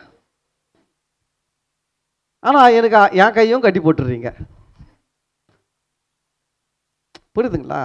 என் கையும் கட்டி போட்டுட்டீங்க. அப்புறம் வந்து அந்த குடும்பம் பாருங்கள், நல்ல குடும்பம் தான். ஒரு பிரச்சனை ஒன்று வந்ததுங்க, ஒரே ஒரு பிரச்சனை. அது உண்மையா பொய்யான்னு எனக்கு தெரியாது. ஒரு பிரச்சனை வந்தது, உண்மையா பொய்யான்னு தெரியாது. ஆனால் அந்த ஒரு பிரச்சனையில் அவர் ஜெயிலுக்கு போயிட்டார். அவங்க கணவர் அவர் செஞ்ச குற்றமா செய்யாத குற்றமெல்லாம் எனக்கு தெரியல, நான் கண்ணில் பார்க்கல. ஜெயிலுக்கு போயிட்டார். கிட்டத்தட்ட பல மாதங்கள் ஜெயிலில் இருந்தார். அவங்களுக்கு 2 வீடு இருந்தது. 2 வீடை விற்றாங்க. சென்னையில் ஒரு இடத்துல போய் செட்டில் ஆகிட்டாங்க. இப்போ 2 வீடு விற்றுட்டு சென்னையில் போய் ஒரு வீட்டில் செட்டில் ஆகிட்டாங்க. எப்படி இருக்கிறாங்க, ஏதோ இருக்கிறாங்கன்னு ஒன்றும் தெரியல. காரணம் என்ன? பிசாசுக்கு இடம் கொடுத்து வச்சிருந்தான். நல்ல விசுவாசி தான், திருவிருந்து எடுப்பாங்க, ஞானஸ்நானம் எடுத்துவங்க, தேவனுக்காக வாழ்றவங்க தான், எல்லாம் பண்ணுறாங்க தான். ஆனால் பிசாசு எப்படி தந்திரமாக உள்ள நுழைஞ்சான்? அதான் ஒரு கதை சொல்லுவாங்க பாருங்க. ஒருத்தன் ஒரு வீடு கட்டின வீடை வித்துட்டானா. விற்கும் போது என்ன சொல்லி வித்தான்னா, இந்த வீட்டில் ஒரே ஒரு ஆணி அடிக்கிறதுக்கு மட்டும் எனக்கு உரிமை இருக்குது. என்னது? இந்த வீட்டில் ஒரே ஒரு ஆணி அடிக்கிறதுக்கு மட்டும் எனக்கு உரிமை வேண்டும் அப்படின்னு சொல்லி கேட்டானா. அதை வாங்குறவரும் பார்த்தாலும் சரி, ஒரு ஆணி அடிச்சுன்னு என்ன பண்ண போகிறான்? ஒரு ஆணி அடிச்சிக்கின்னு போய் தொலைது, ஒரு ஆணி தான், சரியா நான் வாங்கிக்கிறேன்யா அப்படின்னு சொல்லிட்டு அக்ரிமெண்ட்லாம் போட்டு, இவர் வீடு விற்கிறவர் வீட்டில் ஒரே ஒரு ஆணி அடிக்க நான் அனுமதிக்கிறேன்னு சொல்லிட்டு கையெழுத்து போட்டு, ஆனால் மற்ற வீடு எல்லாம் எனக்கு தான் சொந்தம், அங்கெல்லாம் அவர் ஒன்றுமே பண்ணக்கூடாது, அவருக்கு அதிகாரம் உரிமை இல்லை, எல்லாம் பக்காவாக எழுதி டாக்குமெண்ட் போட்டு சேல் டீட்லாம் போட்டு வித்தாச்சு. இவன் என்ன பண்ணானா, வந்தானா ஒரு நாள், ஐயா ஒரே ஒரு ஆணி அடிச்சுக்கிறேன். பார்த்து எங்கே அடிச்சுக்கணானா, இவன் நல்ல நடு வீட்டில் மெயினான ஹாலில் ஒரு ஓரமாக என்ன பண்ணுறான்னா, இங்கே நான் இந்த ஹாலில் இந்த இடத்துல ஆணி அடிச்சுக்கிட்டுங்களா, அடிச்சிக்கோ அடிச்சிட்டானா. இது ஆணி தானே அடிச்சுக்கிறான், போட்டோம் போயிட்டானா. கொஞ்ச நாள் கழிச்சு ஒரு நாள் வந்தான்னா, என்னயா அண்ணாரா ஒரு பைய எடுத்துன்னு வந்தானா, என்ன ஏன்னா என் ஆணியில் இந்த பையை தொங்க விட்டு போகலான்னு வந்திருக்கிறேன். என் ஆணியில் இந்த பைய தொங்க விட்டு போகலான்னு வந்திருக்கிறேன். பைய தொங்க விட்டு போயிட்டானா, தொங்க விட்டான் போயிட்டான் இவன். ஆனால் வீட்டில் ஒருத்தராலும் இருக்க முடியலையா, ஏன்னா அந்த பையில கருவாடா, பயங்கரமான நாற்று அடிக்கிற கருவாடை உள்ள வச்சு பையில எடுத்துட்டு வந்து வீட்டில் என்ன பண்ணிட்டானா, அந்த ஆணியில் தொங்க விட்டு போயிட்டான். போலீஸ்கிட்டையும் போக முடியாது, கோர்ட்டுக்கும் போக முடியாது, ஆணியும் கழட்ட முடியாது. அவங்களால உள்ள என்ன பண்ண முடியல, நிம்மதியாக இருக்க முடியல. ஏசி போட்டால் கருவாடு வாசனை வீசுது. வரவெல்லாம் என்ன பண்ணுறான், வீட்டுக்குள்ளே, வீடு வெளியில் நல்லா இருக்குது எல்லாம் இருக்குது, உள்ளே வரான், உள்ளே வந்தவன் மூக்க பிடிச்சிட்டு வரான், என்ன ஒரே நாற்று அடிக்குது, எவ்வளோ சென்ட் அடிச்சாலும் போக மாட்டேன்து. இப்படி தாங்க பிசாசு என்ன பண்ணுறான்னா, நல்லா இருக்கிறவங்க வாழ்க்கையில் எப்படியாவது ஒரு ஆணி அடிக்கணும்னு பார்க்குறான். அந்த ஒரு ஆணி எப்படி உள்ள அடித்து ஒரு கருவாட்டு பையை தொங்க விட்டுறவனோ அதே போல் என்ன பண்ணுறான்னா, உங்களை கொஞ்சம் மயக்குவான். ஏசுநாதர் ஃபோட்டோலாம் வச்சுக்கலாம், தப்பு கிடையாது. யாரு வைக்கல ஏசுநாதர் ஃபோட்டோ, அவர் டிஜிஎஸ் தினகரனே வச்சிருக்கிறாரு. உங்கள் பாஸ்டர்னா டிஜிஎஸ் தினகரனை விட பெரிய ஆளா? நான் சொல்கிறேன், நான் பெரிய ஆளே கிடையாது, ஆனால் என் தேவன் பெரியவர். டிஜிஎஸ் தினகரனை விட என் தேவன் பெரியவர். அவர் சொல்றாரு, யாதொரு விக்கிரகத்தை ஆகிலும் யாதொரு சொரூபத்தை ஆகிலும் நீ உனக்கு உண்டாக்க வேண்டாம். பின்னாடி தான் சொல்றாரு, நீ அவைகளை நமஸ்கரிக்காதே சேவிக்காதே. முதல்ல என்னது, உண்டாக்காத வைக்காதேன்றாரு எந்த ஒரு உருவத்தையும். நான் சொல்றேன், இன்னைக்கு மக்கள் கேட்குற கேள்வி என்ன தெரியுமா, உங்க பாஸ்டர் என்ன பெரிய ஆளா, டிஜிஎஸ் தினகரன் எவ்வளோ பெரிய ஆள், எவ்வளோ பெரிய ஊழியம் செஞ்சா? நான் சொல்றேன், நான் விக்கிரம் வைக்கக்கூடாதுன்னு சொன்னது நான் சொல்லலை, ஆண்டவர் சொல்லியிருக்கிறார், அதை தான் பேசியிருக்கிறேன். அப்போ நீ பிசாசு என்ன பண்ணுறான், இதுதான் கொண்டு வரான், நிறைய கொண்டு வரான். அந்த பாஸ்டர் வச்சுக்கிறாரு ஏசுனார் ஃபோட்டோ, இந்த பாஸ்டர் வீட்டில் பாரு, அந்த ஊழியத்தில் பாரு, இந்த ஊழியத்தில் பாரு, இந்த போஸ்டரில் பாரு, அந்த போஸ்டரில் பாரு, இப்படி எதனா சொல்லி ஜனங்களுக்குள்ள அவங்க வீட்டில் ஒரு ஆணி அடித்து பைய தொங்க விட பார்க்குறான். நான் சொல்கிறேன், வசனம் சொல்லுது, கர்த்தர் உன் பாளையத்தில் உலாவுகிறார். கர்த்தர் என்ன பண்ணுறாரா, உன் பாளையத்தில் உலாவுகிறார். அவர் அசுசியான காரியத்தை கண்டு விலகி போகாதபடிக்கு உன் பாளையம் சுத்தமாக இருக்க கடவுது. ஆண்டவர் உங்கள் வீட்டில் வந்து உலாவுறாராங்க. ஆண்டவர் உங்கள் வீட்டில் உலாத்தும் போது உங்கள் வீடு ஆண்டவருக்கு பிரியமான பொருட்களால் நிரம்பி இருக்க வேண்டும். ஆணி அடிச்சு கருவாட்டு பைய தொங்க விட்டுருந்தா எவ்வளோ நேரம் இருப்பார் ஆண்டவர்? போயினே இருப்பார். நல்ல மனுஷன்தான், உங்களுக்கு உதவி செய்யணும் தான் வராரு, ஆனால் உள்ளே நிற்க முடியலையே. ஏன்னா நீங்கள் என்ன பண்ணி வச்சுக்கிறீங்க, ஆணி அடிச்சு பை தொங்குறதுக்கு சைன் போட்டு கொடுத்துக்கிறீங்க. பிசாசு அப்படி தான் பண்ணுருவான். வீட்டில் பார்த்தீங்கன்னா ரொம்ப தந்துருமா மரியாள் ஃபோட்டோ இப்போலாம் ரொம்ப அழகாக டிசைன் பண்ணுறாங்க. 3D design, 4D design, 7D design அப்படியெல்லாம் பண்ணி அப்படியே தத்துருவமா. இன்னும் இப்போலாம் பார்த்தீங்கன்னா கொஞ்சம் நாளில் லேசரில் வந்துடும். சுவிட்சு போட்டால் அப்படியே பெருசாக அந்த உருவமே அப்படி நிற்கிற மாதிரி தெரியும், ஒரு மனுஷன் நிற்கிற மாதிரியே தெரியும். லேசரில் வரப்போகுதுங்க, ஏற்கனவே வந்துடுச்சு நிறைய. இப்போ இன்னும் கொஞ்சம் வரப்போகுதுங்க. சின்ன பல்பு மாதிரி வைப்பான் கீழே, நைட்டில் அது கனெக்ஷன் மட்டும் இருக்கும். ஒரு சுவிட்சை போட்டுட்டிங்கன்னா அது அப்படியே ஒரு ஆள் நின்னா, ஏசுனார் நின்றுதான் எப்படி இருக்கும் அதே மாதிரி நிற்கும். எல்லாம் கலர்ஃபுல்லாகவே வரும். ஸ்டார்டிங்கில் வந்து லைனிங்காக வருது, இன்னும் ஃப்யூச்சரில் அப்படியே ஹால் மாதிரியே லிட்டரலாக வரும். இப்படி தாங்க விக்கிரகம் போய்கொண்டே இருக்கும். நம்ம மக்கள் வந்து இதுக்கெல்லாம் மயங்கக்கூடாது. பிசாசு ரொம்ப டெவலப் பண்ணுறான்.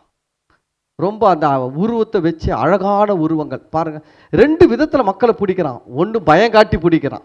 எப்படி பிடிக்கிறான்? இந்த பக்கம் 5 கை, அந்த பக்கம் 5 கை, 10 கையை வச்சு பயம் காட்டுறான்.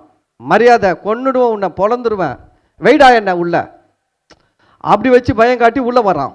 இன்னொரு பக்கம் ரொம்ப அழகா, அப்படியே பார்த்த உடனே ஒரு அட்ராக்ஷனா, என்ன அழகா இருக்குது பாரு அந்த ஃபோட்டோ, அப்படி வர்றான். நான் என்ன சொல்கிறேன், எப்படி வந்தாலும் இடம் கொடுக்காதீங்க.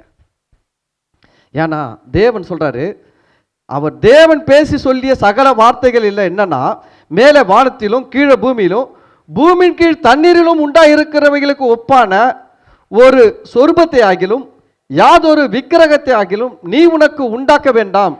நீ அவைகளை நமஸ்கரிக்கவும் சேவிக்கவும் வேண்டாம். உன் தேவனாகிய கர்த்தராய் இருக்கிற நான் எரிச்சலுள்ள தேவனாய் இருந்து என்னை பகைக்கிறவர்களை குறித்து. கவனிங்க, ஒரு மனுஷன் ஒரு விக்கிரக ஆராதனை பண்ணா முதல்ல தேவன் அதை எப்படி எடுத்துக்கிறாரு? அவரை பகைக்கிறதா எடுத்துக்கிறாரு. கவனிங்க, அவர் எப்படி சொல்றாரு பாருங்க. ஒருத்தன் விக்கிரக ஆராதனை பண்றான் அப்படின்னா முதல்ல அவர் என்ன சொல்றாரு, அப்படிப்பட்டவன் கடவுளை என்ன பண்றான்னா பகைக்கிறான். கடவுளை என்ன பண்றான்னா பகைக்கிறான். அவர் சொல்றாரு, என்னை பகைக்கிறவர்களை குறித்து பிதாக்களுடைய அக்கிரமத்தை பிள்ளைகளிடத்தில் 3ஆம் 4ஆம் தலைமுறை மட்டும் விசாரிக்கிறவராக இருக்கிறேன். சொல்ல தெரியுமா, 3 தலைமுறை சாபம், 4 தலைமுறை சாபம். எதுக்கு இந்த தலைமுறை சாபம்லாம் வருது? உருவ வழிபாடு செய்வதனால் தான் இந்த தலைமுறை சாபம்லாம் வருது. பாருங்க, அந்த 4ஆம் தலைமுறை விட்டு விசாரிக்கிறவனா இருக்கிறேன்னு சொல்லிட்டு, என்னிடத்தில் அன்பு கூர்ந்து என் கற்பனைகளை கை கொள்ளுகிறவர்களுக்கோ 1000 தலைமுறை மட்டும் இரக்கம் செய்கிறவராக இருக்கிறேன். நான் அதுக்கு தாங்க சர்ச்சில் என்ன சொல்கிறேன்னா, நீங்கள் கலர் துணி போட்டுக்கிறீங்களா, போட்டுக்க. பூ வச்சுக்கிறியா வச்சுக்கோ. நகை நட்டு போட்டுக்கிறியா போட்டுக்கோ. அதெல்லாம் ஒன்றும் பெரிய விஷயமே கிடையாது. அது உங்களுடைய உங்களுடைய கலாச்சாரத்தின் அடிப்படையில் நீங்கள் செய்கிற காரியங்கள். ஆனால் தெய்வ வழிபாடுன்னு வரும்போது, ஒருவரும் சேரக்கூடாத ஒளியில் மனுஷரில் ஒருவரும் கண்டிராதவரும் இனி காணக்கூடாதவருமாய் இருக்கிற கடவுளை நீங்கள் எந்த ஒரு உருவம் வச்சு வணங்காதீங்க, அதில் மட்டும் கரெக்டாக இருங்கன்னு தான் சொல்ல வருவேன். நான் வந்து உங்களை இதிலெல்லாம் வந்து தேவையில்லாமல் போட்டு உருட்ட மாட்டேன். நீ என்ன கருப்பு சொக்கா போட்டுன்னு வந்த, நீ என்ன சகப்பு சொக்கா போட்டுன்னு வந்த, நீ எல்லாம் ஒரு ஆண்டுடைய பிள்ளையா, நீ ஒரு கொலுசு போட்டுக்கிற, அதெல்லாம் எனக்கு தேவையில்லை.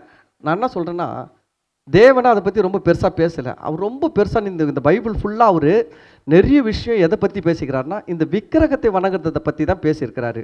நிறைய ஜனங்கள் மேலே அவர் சாபம் வருது, மனுஷன் நாசமாக போகிறான்லாம் சொல்கிறது காரணமே விக்கிரக ஆராதனை இதை பற்றி தான் பேசுகிறாரு. அதனால தான் நானும் என்ன சொல்கிறேன்னா, அவர் எப்படி இந்த விஷயத்தில் பெருசாக எடுக்கல, இதில் பெருசாக எடுக்கிறார். அதனால நான் சொல்கிறேன், விக்கிரக ஆராதனைக்கு விலகி இருங்கள். ஆடி மாதம் கூழு தேடி வரும். எச்சரிக்கையாக இருங்க. நான் வெறும் ஏசு நம்ம ரெண்டு பக்கமும் எச்சரிக்கையாக இருக்கணுங்க. ஏசுநாதர் உருவம், மாதா உருவம் வணங்குறதுலையும் எச்சரிக்கையாக இருக்கணும். மற்ற எந்த உருவத்துலையும் எச்சரிக்கையாக இருக்கணும். பிசாசு எப்படிலாம் நுழைவான்? ஏசுநாதர் உருவத்தில் நுழைவான், மாதா உருவத்தில் நுழைவான், அப்புறம் அப்பா உருவத்தில் நுழைவான், அம்மா உருவத்தில் நுழைவான், புள்ளிங்க உருவத்தில் நுழைவான். சில பேருக்கு பிள்ளைங்களுக்கு சின்ன வயசில் பிள்ளைங்க செத்துரும். அவர் ஃபோட்டோ மாட்டி வச்சிருப்பார்.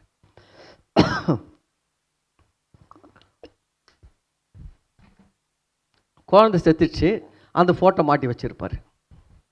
நான் சொல்கிறேன், பவுல் சொல்கிறாரு, விசுவாசம் இல்லாதவர்கள், தேவனை அறியாதவர்கள் துக்கித்து அழுகிறது போல நீங்கள் இருக்க எனக்கு மனதில்லை சொல்லிட்டு தான் அவர் சொல்கிறாரு. இதோ நாம் எல்லாம் மறிக்கிறது இல்லை, மறித்தாலும் நம்ம இதோட நம்ம கதையெல்லாம் முடியறது இல்லை. இல்லை, நாமெல்லாம் எங்கே இருக்க போகிறோம்? தேவன்கிட்ட இருக்க போகிறோம். அப்போ ஏன் மறித்தவன் தான் என்ன பண்ணுறான்?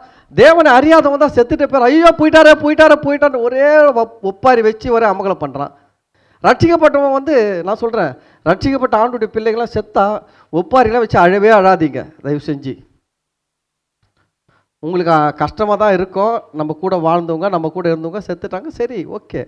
அதுக்காக கொஞ்சம் துக்கப்படணும், கண்ணீர் வந்தால் கண்ணீர் விடணும், எல்லாம் பண்ணுங்க.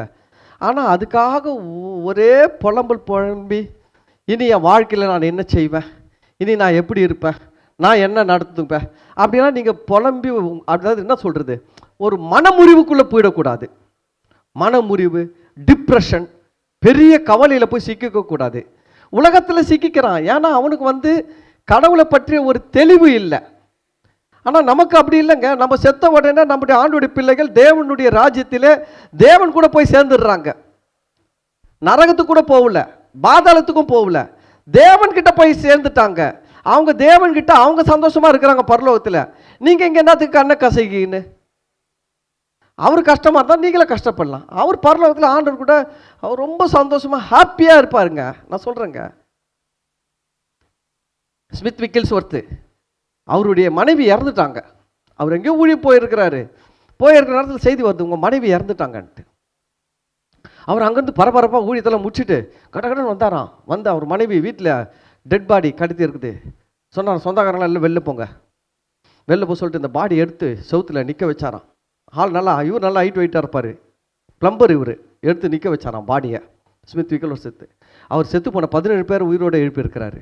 ஆனால் அவர் நிற்க வச்சு ஒரு சொன்னாராம், நான் இல்லாத நேரத்தில் என் மனைவிக்குள்ளே கிரியை செஞ்ச மரணத்தின் ஆவியை இயேசுவின் நாமத்தில் வெளியே போ, என்னுடைய மனைவியுடைய ஜீவன் அவளுக்குள்ளே வரட்டும் என்று இயேசுவின் நாமத்தில் சொல்லுகிறேன்னாராம்.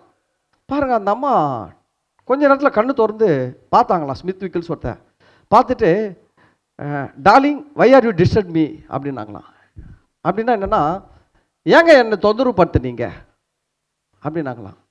இவருக்கு ஒன்றுமே புரியலையா. செத்து போன இவருக்கு பெரிய விஷயம், செத்து போன மனைவி என்ன பண்ணிட்டோம், உயிரோட எழுப்பியிருக்கிறோம். அந்தம்மா கேட்குது, என்னை ஏன் தொந்தரவு பண்ண, நான் நல்லா சந்தோஷமாக தான் இருந்தேன் என்னன்னு கேட்டாரான். அந்தம்மா சொல்லிச்சா, நான் ஆண்டவர் கூட பரலோகத்தில் எவ்வளோ சந்தோஷமாக இருந்தேன், தொந்தரவு பண்ணிட்டியே. அவர் கேட்டா, நீ இங்கே இருக்க போகிற எங்கே போறியா? அந்தம்மா சொல்கிறேன், நான் அங்கேயே போகிறேன். அவ்வளோதான் சொல்கிறான். இவர் ஓகேனாரா, அவ்வளோதான், ஆள் காலி. அதுக்கப்புறம் திருப்பி படுக்க வச்சாராம். படுக்க வச்சுட்டு அடக்காராதனெல்லாம் முடிஞ்சு போச்சு. அப்போ நான் கேட்குறேன், உங்கள் கணவரோ உங்கள் மனைவியோ அப்படி தாங்க, உங்கள் பிள்ளைங்களும் அப்படி தான், உங்கள் அப்பா அம்மாவும் அப்படி தான். மறிச்சிட்டாங்கன்னா அவங்க ஐயோயோ போயிட்டாங்களா எங்கேயோ போகலங்க, கர்த்தர்கிட்ட போயிருக்கிறாங்க. நீங்கள் தேவையில்லாமல் அவங்களுக்காக வருஷம் ஒரு துக்க ஆராதனை, வீட்டில் ஒரு ஃபோட்டோவை மாட்டி எப்போ பார்த்தாலும் அதை பார்த்துக்கிட்டு அழுகுது. எனக்கு தெரிஞ்சு சில ஊழியக்காரங்க வீட்டிலலாம் கூட இருக்குதுங்க ஃபோட்டோங்க. எனக்கு வருத்தமாக இருக்கும். என்ன பண்ண முடியும், ஒன்றும் கேட்க முடியாது. நம்மளை ஆண்டவர் அதுக்காக வைக்கல, ஜெபிக்கலாம் ஒன்றா. பாருங்க, பிள்ளைங்க செத்து போச்சு, ஃபுல்லாக ஃபோட்டோ. பிசாசு எப்படியாவது நுழையிறான். அப்பா ஃபோட்டோ, அம்மா ஃபோட்டோ, புள்ள ஃபோட்டோ, இல்லை ஏதாவது ஒரு சாமி ஃபோட்டோ, ஏதாவது ஒரு வகையில் உள்ள நுழையணும்னு பார்க்குறான். இப்போ ஆண்டவர் சொல்கிறாரு, என்னிடத்தில் அன்பு கூர்ந்து என் கற்பனைகளை கைக்கொள்ளுவர்களுக்கு 1000 தலைமுறை மட்டும் இரக்கம் செய்கிறவராக இருக்கிறேன். பாருங்க, உலகத்திலே ரொம்ப பெரிய பாவம் 2 பாவம். ஒன்று கடவுளுக்கு எதிராக செய்யும் பாவங்கள், மனுஷனுக்கு எதிராக செய்யும் பாவங்கள். நல்லா கவனிங்க, மனுஷன் செய்கிற பாவங்கள் 2 விதமாக பிரிக்கிறாங்க. கடவுளுக்கு எதிராக செய்கிற பாவங்கள், மனுஷர்களுக்கு எதிராக செய்கிற பாவங்கள். கடவுளுக்கு எதிராக செய்கிற பாவம், முதல் பாவம் எதுனா கடவுளை அறியாமல் தன் விருப்பப்படி ஏதோ ஒரு உருவத்தை வணங்கி கொண்டு வாழ்வது மிகப்பெரிய முதல் பாவம். ரெண்டாவது, இதை விட இன்னொரு பெரிய பாவம் இருக்குது. அது என்னன்னா, கடவுளை அறிந்து ஏற்றுக்கொண்டு அந்த கடவுளை விட்டுட்டு திரும்பவும் விக்கிரகத்தை வணங்குவது ரெண்டாவது பெரிய பாவம். முதல் பாவத்தை விட ரெண்டாவது பாவம் ரொம்ப ரொம்ப டேஞ்சர். முதல் பாவத்தில் இருக்கிறவனையாவது கடவுள் ரட்சிக்க முடியும், கடவுள் உதவி செய்ய முடியும், காப்பாற்ற முடியும். ஆனால் ரெண்டாவது பாவம் சொன்ன பாருங்க, கடவுளை அறிந்து இயேசு கிட்ட வருவாங்க, இயேசுவை ஏற்றுப்பான், ஞானஸ்நானம் எடுத்துப்பான், அபிஷேகம் பெற்றுக்கொள்வான். அப்புறம் ஒரு இந்து பையனையோ முஸ்லீம் பொண்ணையோ லவ் பண்ணி போயிட்டு விக்கிரகத்தை வணங்க ஆரம்பிச்சிடுவான் கல்யாணம் பண்ணிக்கிறேன். நான் சொல்கிறேன், இப்படிப்பட்ட உங்கள் வாழ்க்கையெல்லாம் ரொம்ப பரிதாபமாக இருக்குங்க, ரொம்ப பரிதாபமாக இருக்கும். அவங்க என்ன சொன்னாங்கன்னு சொல்ல மாட்டாங்க, நம்ம கிட்ட வந்து ஜெபம் பண்ணிப்பாங்க. பாஸ்டர் ரெண்டுக்காக ஜெபம் பண்ணுங்க, சிஸ்டர் ரெண்டுக்காக ஜெபம் பண்ணுங்க, ஜெபம் பண்ணிங்க சொல்ல மாட்டாங்க. வாழ்க்கையில் என்ன பண்ணீங்க சொல்லவே மாட்டாங்க. நிறைய பேர் இது மாதிரி காரியங்கள்லாம் பண்ணிவிட்டு நம்ம தான் உழுந்து உழுந்து முட்டி தேஞ்சு ரத்தம் வர அளவுக்கு ஜெபம் பண்ணால் கூட அவங்களுக்கு ஒன்றுமே நடக்க மாட்டேன்து. ஏன்னா என்ன பண்ணிட்டு வந்து சொல்கிறது கிடையாது. ஆண்டவரை அறிந்து விட்டு, புரிந்து விட்டு, தெரிந்து விட்டு, ஏற்றுக்கொண்டு அவரை விட்டுட்டு போய் விக்கிரகத்தை வணங்குறது இருக்கிற பாவத்தில் நம்பர் 1 பாவம். அதுதான் ரொம்ப மிகப்பெரிய பாவம். பிசாசு இதில் எவ்வளோ பேர் பிடிக்கிறான் தெரியுங்களா? நிறைய ஜனங்கள் இதில் மாட்டிக்கிறாங்க. பிள்ளைகள், வாலிப பிள்ளைகள் எல்லாம் சிக்கிறாங்க. பிசாஸ் பிளான் பண்ணி லிங்க் பண்ணி விடுறான். கிறிஸ்தவ பையனுக்கு இந்து பொண்ணு, கிறிஸ்தவ பொண்ணுக்கு இந்து பையன், ஏதாவது சொல்லி லிங்க் பண்ணி விட்டு வாழ்க்கையே அழிச்சு போடுறான். நான் சொல்கிறேன், அது மாதிரிலாம் வாழ்கிறத விட நான் சொல்கிறேன் பேச்சுலராகவே இருந்துடலாம் கடைசி வரைக்கும், கர்த்தருக்காக வாழ்ந்துட்டு போயிடலாம். இப்படிப்பட்ட வாழ்க்கையில் நன்மை இருக்காதுங்க, வேதனை தான் இருக்கும். ஏசாயா 1:29 பாருங்க, ஆண்டவர் சொல்கிறாரு, நீங்கள் விரும்பின கர்வாலி மரங்களின் நிமித்தம் வெட்கப்படுவீர்கள், நீங்கள் தெரிந்து கொண்ட தோப்புகளின் நிமித்தம் நாணம் அடைவீர்கள். பாருங்க என்ன சொல்கிறாரு, நீங்கள் விரும்பின கர்வாலி மரத்தின் நிமித்தம் என்ன பண்ணுவீங்க? வெட்கப்படுவீங்க. மனுஷன் உருவாக்குறான் பார்த்தீங்கன்னா தெய்வம், அதை பற்றி தான் பேசுகிறாரு, அதை பற்றி தான் பேசுகிறாரு.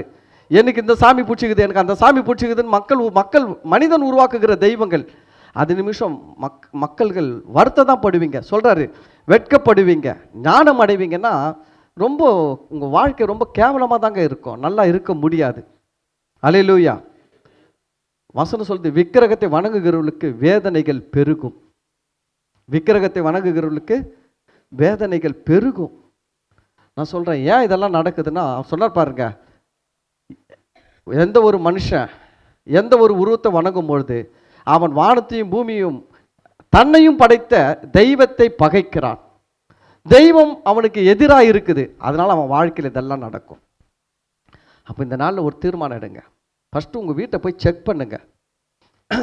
கோல்டு காயின், சில்வர் காயின், அதில் மகாலட்சுமி வேறு எந்த லட்சுமினா போட்டு கொடுத்தானா முதல்ல அதை டிஸ்போஸ் பண்ணிவிடுங்க. சில பேர் ரட்சிக்கப்பட்டு இயேசுவை ஏற்றுப்பாங்க, அந்த குத்து விளக்கு, காமாட்சி விளக்கெல்லாம் பத்திரமா வச்சுருப்பாங்க, தூக்கி கடாசிடுங்க, வேணாம் அதெல்லாம். அதே போல் வீட்டில் இயேசுனார் ஒளி விடுற ஃபோட்டோ, இருதயம் தெரிகிற மாதிரி ஃபோட்டோ, அப்படியே இயேசுனார் அந்த ஒரு மலை மேலே முட்டி போட்டு ஜெபிக்கிற ஃபோட்டோ, இது கிறிஸ்துவ வீட்டில் வந்துடுச்சு. இப்போ இயேசுனார் மலை மேலே ஜெபம் பண்ணுற ஃபோட்டோலாம் கூட வந்துடுச்சு, நிறைய வீட்டில் வச்சுருக்காங்க. பிசாசு எவ்வளோ தகுந்தமாக உள்ள நுழையிறான்னா, கூட ஒரு வசனம், விழித்திருந்து ஜெபம் பண்ணுங்கள் அப்படின்னு ஒரு வசனத்தை போட்டு அந்த இடத்துல இயேசுனார் முட்டி போட்டுனா அங்கியில் தொங்குற மாதிரி. நான் சொல்கிறேன், ஃபஸ்ட்டு இதெல்லாம் கிளியர் பண்ணுங்கள். கர்த்தர் சொல்கிறாரு, நான் அவர்களுக்குள்ளே உலாவி அவர்களுக்குள்ளே வாசம் பண்ணி அவர்கள் தேவனாக இருப்பேன். உங்கள் வீட்டில் கர்த்தர் உலாவட்டும். ஆமாம், உங்கள் பாளையத்தில் ஆண்டவர் வரும்பொழுது அவர் சந்தோஷப்படணும்.